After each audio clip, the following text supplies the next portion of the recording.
La plupart des paysans portaient plusieurs couches de vêtements qu'ils possédaient plutôt que de compter sur une seule pièce lourde. La règle de la mode médiévale n'était pas de ne pas porter de blanc après la fête du travail. C'était de porter absolument tout ce que vous possédiez de novembre à mars. Les chapeaux étaient particulièrement importants pour se réchauffer la nuit. Bien que nous ne perdions qu'environ 10% de notre chaleur corporelle par la tête, et non les 50% souvent affirmés, se couvrir la tête fait tout de même une différence significative lorsque l'on essaie de rester au chaud. Les bonnets de nuit médiévaux étaient courants, souvent fabriqués à partir de chutes de laine restantes de projets plus importants. Les couvre-pieds posaient un défi particulier. Les chaussures étaient chères et réservées à un usage extérieur lorsque c'était possible. De nombreux paysans s'enveloppaient plutôt les pieds dans des chiffons pour la nuit. Ceux qui avaient des chaussettes les changeaient rarement et les portaient jusqu'à ce qu'elles soient plus trouées que tissées. Le reprisage était une compétence essentielle et les chaussettes bien reprises devenaient une mosaïque de réparation. Les couvertures, telles que nous les connaissons, étaient des articles de luxe que peu de paysans pouvaient s'offrir. La plupart des familles partageaient tout ce qu'elles avaient pour se couvrir, ce qui pouvait inclure des peaux d'animaux, des capes usées ou des morceaux de laine grossière, trop abîmés pour être portés, mais toujours utiles comme couverture. Si vous monopolisiez la couverture dans une maison médiévale, vous n'étiez pas simplement impoli, vous mettiez potentiellement vos proches en danger. La pratique de porter plusieurs couches se poursuivait même pendant le sommeil, car enlever des vêtements signifiait perdre cette couche d'air chaud emprisonnée près de la peau. Les gens du Moyen Âge savaient aussi qu'enlever ses vêtements la nuit signifiait devoir enfiler des vêtements glacés le matin. Un début de journée vraiment misérable. Pour les familles les plus pauvres, de vieux sacs de céréales, des nattes de paille ou même des tas de feuilles sèches pouvaient servir de complément aux vêtements comme matériaux de couverture. Tout ce qui ajoutait une couche entre le corps et l'air froid était mis à profit. Bien que les paysans médiévaux aient pu manquer de vêtements de nuit élégants, ils excellaient dans les solutions pratiques pour rester au chaud pendant les longues nuits d'hiver. Cependant, les nuits les plus froides, lorsque le givre se formait sur les murs intérieurs et que le souffle se transformait en nuages visibles, même ces mesures ne suffisaient pas. Le foyer, le cœur battant de la maison. Le feu du foyer était la seule source de chaleur dans la plupart des foyers médiévaux. Et le maintenir allumé pendant les nuits glaciales d'hiver n'était pas seulement une question de confort, c'était une question de survie.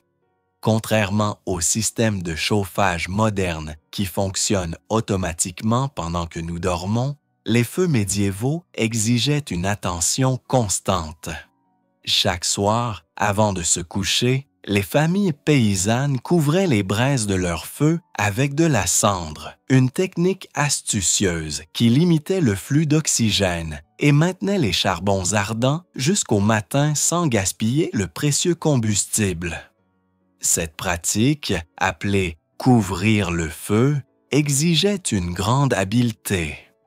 Les enfants médiévaux ne s'inquiétaient pas des monstres sous le lit. Ils s'inquiétaient de se réveiller et de découvrir que le feu s'était éteint pendant la nuit. Laisser le feu s'éteindre complètement était un problème grave. Sans allumettes ni briquets, allumer un nouveau feu à partir de rien signifiait utiliser un silex et de l'acier pour créer des étincelles. Une tâche difficile, même dans des conditions idéales, et encore plus avec des doigts froids et raides dans une maison glaciale. Dans de nombreux villages, il existait une coutume de partage des braises, où les voisins pouvaient se demander des braises vives les uns aux autres. Mais cela signifiait que quelqu'un devait marcher péniblement dans la neige et espérer que le feu de son voisin avait survécu. Dans de nombreux foyers, la tâche de veiller sur le feu la nuit tournait entre les membres de la famille. Des écrits médiévaux décrivent comment la personne chargée de la surveillance du feu restait éveillée tard ou se réveillait pendant la nuit pour ajouter soigneusement de petits morceaux de combustible afin de maintenir les braises en vie sans gaspiller le précieux bois de chauffage. Comment les paysans médiévaux dormaient-ils pendant les nuits glaciales d'hiver? Pas de lit douillet, pas de chaleur constante, juste le froid s'infiltrant par chaque mur et chaque fissure. Mais d'une manière ou d'une autre, ils y parvenaient. Ce n'était ni facile ni joli, mais ça fonctionnait. Voyons comment ils ont surmonté le pire. Lorsque vous vous installerez ce soir dans votre lit doux et confortable, avec ses oreillers moelleux et ses draps propres, pensez un instant aux paysans médiévaux qui auraient considéré votre installation de couchage comme un pur luxe, digne de la royauté. Leur lit méritait à peine ce nom. La literie, paille, parasite et inconfort. Les lits des paysans médiévaux n'étaient généralement rien de plus que des tas de paille ou de foin étalés sur des sols en terre battue ou en pierre. Si vous pensez que se réveiller avec un torticolis est désagréable, essayez de vous réveiller avec la moitié d'une botte de foin plantée dans le dos. Le confort n'était pas exactement une priorité médiévale lorsque la survie pendant l'hiver était la principale préoccupation. Certaines familles plus aisées auraient pu mettre leur paille dans des sacs en toile grossière si elles avaient du tissu supplémentaire. C'était l'équivalent médiéval de passer de la classe économique à la classe économique premium. Toujours inconfortable, mais au moins la paille restait en place pendant la nuit. La plupart des gens n'avaient pas cette chance. La paille utilisée pour la literie n'était ni fraîche ni propre. L'hiver signifiait que les ressources étaient rares, donc les paysans réutilisaient les mêmes matériaux de couchage pendant des mois. À la mi-saison, ces matelas étaient humides, sales et abritaient d'innombrables insectes et parasites. Il n'y a rien de plus doux que de partager son lit avec des puces plus nombreuses que la population du village. Peu de paysans de l'Europe médiévale avaient ce que nous reconnaîtrions aujourd'hui comme de véritables cadres de lit. Bien que certaines maisons disposaient de plateformes en bois surélevé pour maintenir les dormeurs à l'écart du sol gelé, la plupart des gens dormaient simplement directement sur le sol. Cet arrangement avait un avantage. On ne pouvait pas tomber du lit si on était déjà par terre. La qualité de la paille de lit variait énormément en fonction de ce qui était disponible. Dans de nombreux cas, surtout pendant les hivers rigoureux, les paysans ne pouvaient pas être difficiles. Il était courant de trouver de la paille mélangée à des excréments d'animaux, de la moisissure et d'autres additifs désagréables. Les parents médiévaux ne disaient pas à leurs enfants de ne pas manger au lit. Ils devaient leur dire de ne pas manger le lit. L'espace de rangement était inexistant dans les petites maisons médiévales, donc tout animal autorisé à l'intérieur pouvait trouver leur tas de paille attrayant. Il n'était pas rare qu'un cochon se soit approprié la partie la plus douce de votre lit, et vous le laissiez probablement là, pour plus de chaleur. Les oreillers étaient un autre luxe dont les paysans médiévaux se passaient. À la place, ils pouvaient mettre en boule des vêtements de rechange s'ils en avaient, utiliser un morceau de bois de chauffage enveloppé dans du tissu, ou simplement reposer leur tête sur leurs bras. Certains utilisaient de petits sacs d'herbes séchées ou de paille, qui avaient la double fonction de servir de support pour la tête et de masquer un peu l'odeur des corps et de la literie non lavée. Une chose que vous ne trouverez dans aucune maison paysanne médiévale est un protège-matelas ou une housse imperméable. Les accidents, les déversements et les fuites du toit s'infiltraient directement dans la literie, ajoutant à l'arôme désagréable qui imprégnait ces zones de couchage. Pendant les mois d'hiver, lorsque les portes et les fenêtres restaient fermement closes pour se protéger du froid, l'odeur dans ces petites maisons aurait été écrasante pour les nés modernes. Malgré tout cela, les paysans médiévaux parvenaient à dormir, bien que peut-être pas aussi paisiblement que nous aujourd'hui. Le sommeil communal. la chaleur humaine comme survie. Avec des températures descendant à des niveaux glaciaux, avoir son propre espace de couchage privé était le cadet de vos soucis. Partager un lit avec quelqu'un aujourd'hui signifie généralement un conjoint ou un partenaire. À l'époque médiévale, partager un lit signifiait que toute la famille, grands-parents, parents, enfants, bébés et parfois même des parents éloignés ou des voyageurs de passage s'entassaient sur le même tas de paille. Cette union forcée n'avait pas pour but de renforcer les liens familiaux. C'était de la pure survie. Des études sur les maisons médiévales qui ont survécu montrent que le logement paysan moyen ne faisait qu'environ 37 mètres carrés, plus petit que la plupart des studios modernes. Avec un espace aussi limité et une seule source de chaleur, dormir séparément aurait été un gaspillage et potentiellement mortel pendant les nuits les plus rudes de l'hiver. Les enfants dormaient généralement entre les adultes, non pas en raison d'une quelconque philosophie parentale médiévale, mais parce que c'était l'endroit le plus chaud.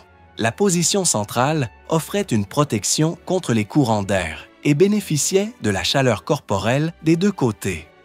Les enfants qui se plaignaient d'être coincés au milieu changeaient rapidement d'avis lorsqu'ils réalisaient que l'alternative était de geler près de la porte.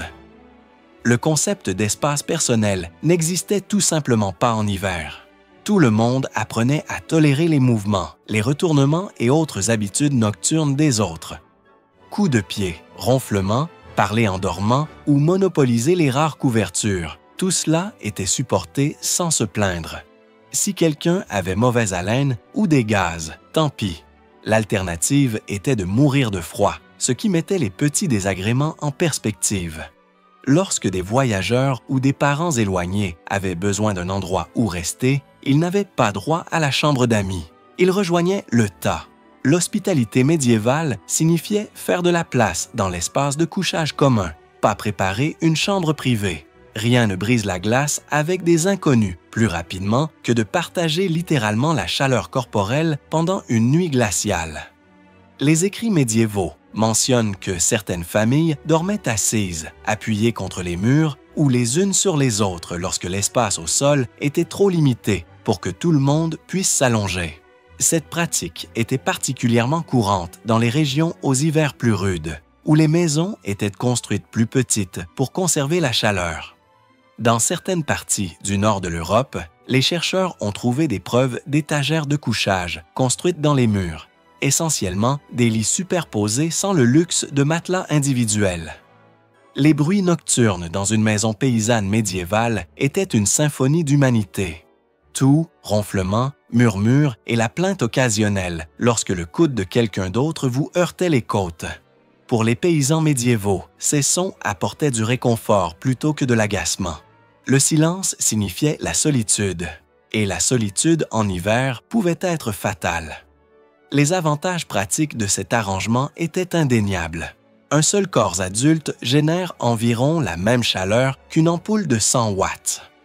Multipliez cela par 6 ou 7 membres de la famille et, soudain, cette cabane pleine de courants d'air devient plusieurs degrés plus chaude, rien que par la chaleur corporelle. Dans les régions les plus froides, cette différence pouvait signifier la survie. La vie privée, telle que nous la comprenons aujourd'hui, était complètement étrangère aux paysans médiévaux. Tout le monde connaissait les habitudes de sommeil, les fonctions corporelles et les particularités personnelles des autres. Les enfants grandissaient en voyant les adultes dormir et en comprenant ce qu'était un sommeil normal bien avant de devenir eux-mêmes adultes. Les adolescents ne pouvaient pas claquer les portes et exiger de l'intimité. La seule porte était celle d'entrée, et la claquer signifiait laisser entrer une rafale arctique qui vous vaudrait le traitement silencieux de toute la famille grelottante. Et quand le froid intense s'installait vraiment, ils avaient besoin de plus que la simple chaleur corporelle pour passer la nuit. Les vêtements de nuit, porteurs, tout ce que l'on possède. Les paysans médiévaux ne se changèrent pas pour la nuit. Ils portaient ce qu'ils avaient tout le temps. Le concept de pyjama ou de vêtements de nuit n'existait tout simplement pas dans leur monde. Quand on ne possédait qu'un ou deux vêtements au total, ces vêtements servaient à tout, du travail aux champs au sommeil pendant les nuits glaciales. La laine était le tissu le plus précieux pour les vêtements d'hiver, car elle conservait la chaleur même lorsqu'elle était humide. Cette propriété était cruciale dans les maisons non chauffées, où l'humidité de la respiration, de la cuisine et des toits qui fuient rendait tout légèrement humide pendant les mois d'hiver. Une bonne tunique de laine pouvait être transmise de génération en génération, de plus en plus rapiécée, mais jamais jetée jusqu'à ce qu'elle tombe littéralement en morceaux. Les preuves trouvées dans les foyers médiévaux montrent avec quelle ingéniosité les gens conservaient le combustible. La plupart des feux paysans étaient maintenus petits et contrôlés. Une famille typique pouvait n'utiliser qu'un quart de la quantité de bois que nous considérerions aujourd'hui comme nécessaire pour le confort. Chaque bâton était précieux, surtout à la fin de l'hiver, lorsque les provisions se faisaient rares. De nombreux paysans complétaient leur stratégie de maintien du feu avec des pierres ou des briques chauffées. Celles-ci étaient placées directement dans le feu jusqu'à ce qu'elles soient brûlantes, puis enveloppées dans des chiffons et glissées dans les lits avant de dormir. La bouillotte originale n'était pas en caoutchouc, c'était juste une pierre qui n'allait pas mettre le feu à votre lit de paille. Les maisons avec des cheminées étaient rares jusqu'à la fin du Moyen Âge. La plupart des logements paysans avaient de simples trous à fumée, des ouvertures dans le toit qui laissaient s'échapper une partie de la fumée tout en emprisonnant la chaleur en dessous. Les parties supérieures des maisons médiévales étaient souvent noires de siècles d'accumulation de suie, ce qui prouve que les gens privilégiaient la chaleur à une respiration propre. La sécurité incendie, telle que nous la comprenons, n'existait pas.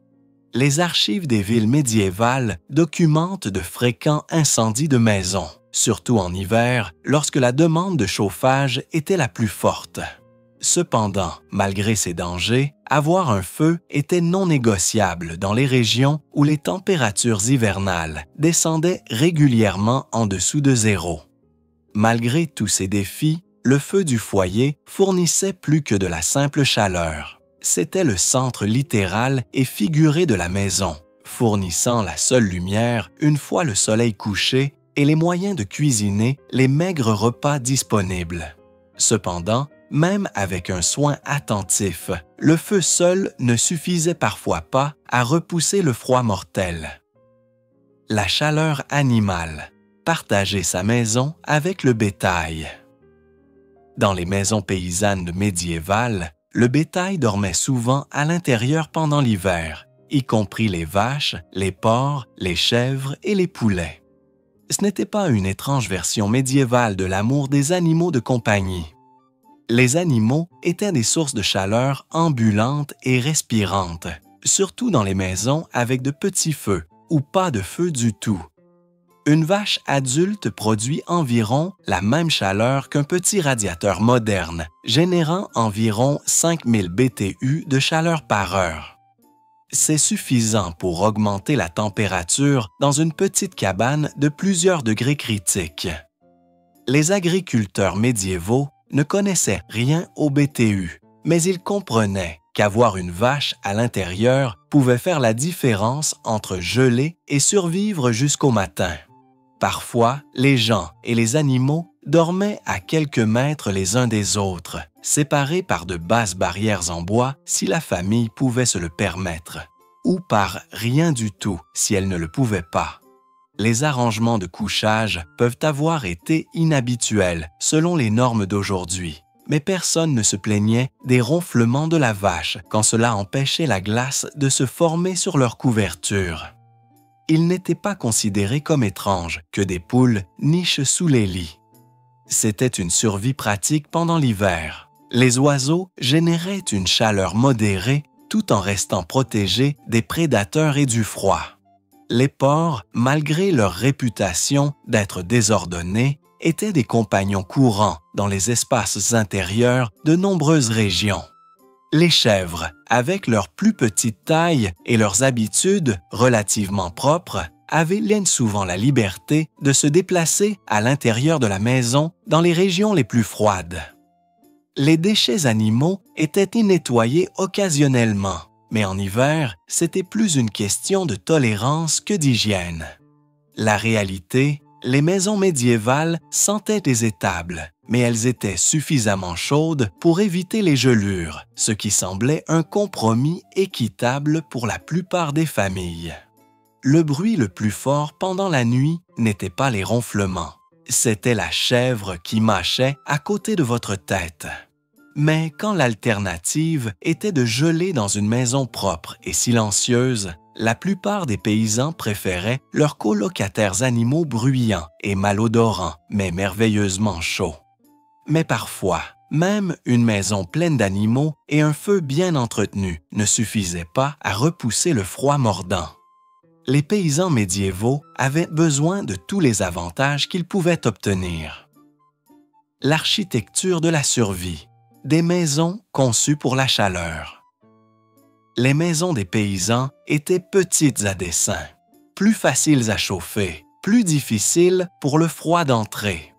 La cabane médiévale moyenne ne mesurait qu'environ 37 mètres carrés au total et abritait une famille entière, plus le bétail. Les murs épais faits de clayonnage et de torchis, des bâtons de bois tressés recouverts d'un mélange de paille et de boue, emprisonnaient efficacement la chaleur. Les constructeurs médiévaux n'avaient pas besoin de diplôme d'ingénieur. Ils avaient juste besoin de savoir quel excrément d'animal faisait le plâtre mural le plus résistant. Les toits en chaume compacte agissaient comme de gigantesques bonnets de laine pour les maisons. Un toit de chaume bien fait pouvait avoir jusqu'à 30 cm d'épaisseur et créer de petites poches d'air qui emprisonnaient la chaleur à l'intérieur. Les fenêtres étaient scellées pendant l'hiver avec du tissu, de la peau d'animal ou des planches.